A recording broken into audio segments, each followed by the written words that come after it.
What's up, everybody? Today we're going to do a quick one. We're going to replace these old door seals with some brand new door seals I got on my 62 Catalina. This is a really underrated, I wouldn't call it a modification, but this is an underrated update on your cars, you know, because most of the time we ignore this stuff because there's more fun stuff to do, like camshafts and heads and all that stuff.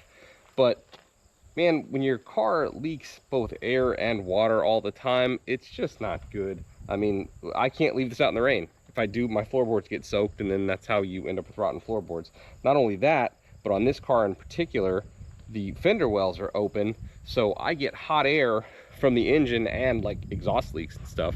So I'm hot and miserable and breathing fumes while I drive this car. So for me, you know, it's a little more expensive than I would like. You know, it's 90 bucks for these seals. This is, you know, not exactly a 67 Camaro, you know, this is a kind of a rare model. So had to pay a little bit for these, but I'm excited to get them installed.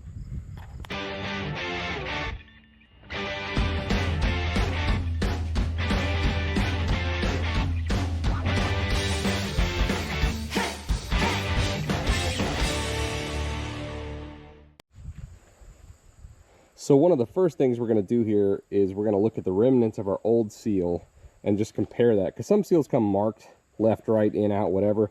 These ones don't. So we're going to look and see what this seal looks like and then compare that to what this guy looks like. So if we look back here, we can see that we got that big flat edge back there. So that's going to be this here on this side. So that goes down, and then that'll match coming out. I know it looks weird because it's twisted, but trust me, it'll be right. So we're going to pull this old seal off and then clean the seal area. So this has these older style metal clips. So here's one of the older style metal clips, and when it goes back in, it's going to have these newer little white plastic clips here.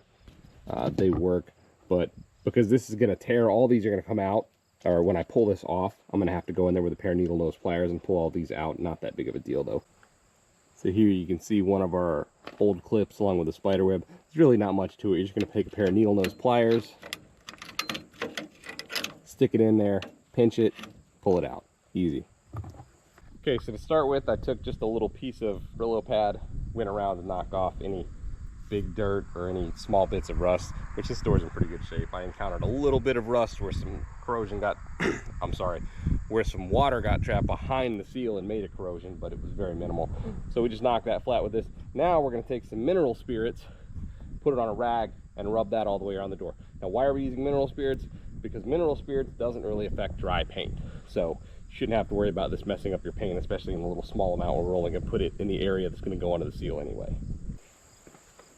Okay, so we've got our new seal just kind of sitting in here. I don't have it all the way around yet, but the clips probably aren't equidistant all the way around, so find where it makes sense. Mine wasn't perfect, honestly, so I'm not sure if we're playing the game where I'm supposed to stretch it or if this is the deal where, hey, it's a reproduction part and they don't always fit perfectly. So we're just going to see. It's hanging a bit loose right now, but we're going to go around. It says don't glue it until you get it all the way in, and then you can see from the factory there wasn't glue all the way around. There was glue in specific spots, so we'll probably do it a bit like that. We just have glue in the corners and stuff like that. But I'm going to turn the camera off. I'm going to go around and I'm going to put all these little clips in and just see what it looks like. Hopefully it looks good. So now we've got our whole seal in. We went around and took this 3M Super Black weather strip and gasket adhesive, and we strategically in places put it all the way around the door. Now this stuff can and will get everywhere. If you make any big sloppy messes with it, you can use the mineral spirits we pulled out earlier with a rag and just wipe it off. It'll come right off. But initially it just is messy, but after about a minute, 30 seconds, it really starts to tack up. And then if the seal is trying to pull away from where you want it to be, then you can press it down and it'll much more likely stick there.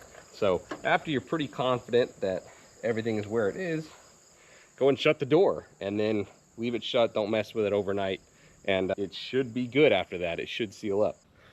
Good morning. The Catalina's actually sat a couple of days now with the door shut, so we've let the seal hopefully cure with the glue in there, or we've hopefully let the glue cure in there. Let's open it up and take a look at our handiwork. Serious right now?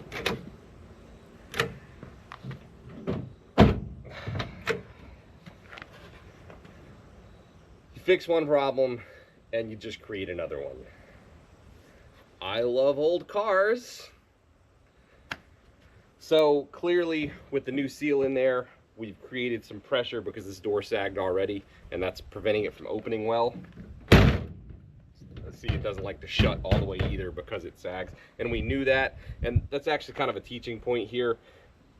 If you guys are working on old junk like I am, chances are you are if you're watching this channel, your doors probably have some sag in them if you haven't addressed that already. And when you put that new seal in there, you're going to create strain against the pin in the door, and then it's not going to want to shut and it's not going to want to open.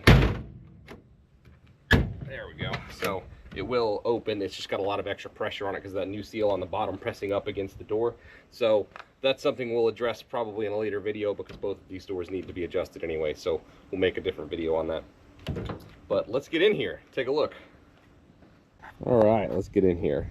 So it looks like it came out pretty good. So here's where I was saying, like, if you're worried about being able to see the glue, just be more careful with it or wipe the excess off and you're done.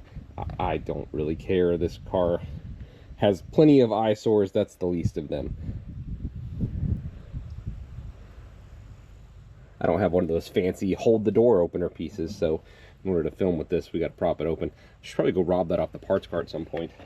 Now over here, we can see where we pulled away a little bit there. There's a little bit of separation there, and I didn't have glue here at all. I probably will go in and put some glue there, and then I'll show you guys what I'm going to do to make sure that stays in.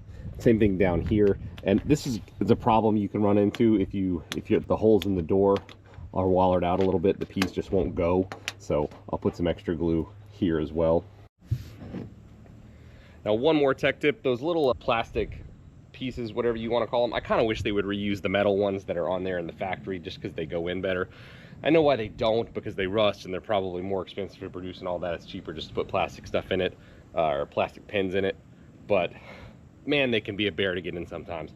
So just kind of do whatever you can. I had the same struggle when I did it with my Firebird years ago. I used the wooden handle of a hammer, and you used it kind of like a T-handle, and then just pressed up, because you will kill your thumbs trying to press those things in, because some of them are just really hard to get to go in. So, and others like the one I showed you there will go in too easily and then pull out and you have to use some extra glue. So hey, they're 60, 70-year-old cars, you know, you're gonna have some ups and downs with them. Not everything's gonna fit perfectly. And in this case, actually, while the seal itself fit, I didn't have to do any cutting. There was one extra pin in it, so I had to yank a pin out of it, and then it fit the rest of the way. I don't know if that's a design feature, so you can use it on Olds and Chevy and Buick and Pontiac as well. Maybe, I don't know, but just know that if you're doing it on the same type of Catalina that I am, I did have to pull one pin out, and then it fit perfectly. So what we did here is we added some more glue in places, but then we wanted to make sure the seal was held tight to the door. So you just take some tape, you can use whatever, wrap it around, and you can even shut the door like this. This won't hinder the door from shutting. And then you'll keep pressure on it in multiple places and it'll stay, and you can let the glue dry like that. That's gonna do it for this one, guys. I'll keep it short and to the point. There is one more seal that I'll show a picture of. I can't remember the name of it. It hides in here. People always forget about it. It's for water coming down and dripping through there that you want to replace too. I'll put a link in the description because, like I said, I can't remember the name. Don't skimp on this stuff, guys. I know it's not the sexiest modification or upgrade in the world, but if you just take care of little stuff like this, I mean, I've got $60, $80 in the seals and an hour and a half of my time for both doors. Get that stuff done, and then you can jump to more fun stuff that's under the hood and in the suspension and wheels and tires and all that stuff. But don't let your cars rot because rain's getting into it. Stick around. Please like and subscribe if you want to see me do more to my old beat up wagon here, try to bring her back to her former glory. Look forward to seeing you guys next time.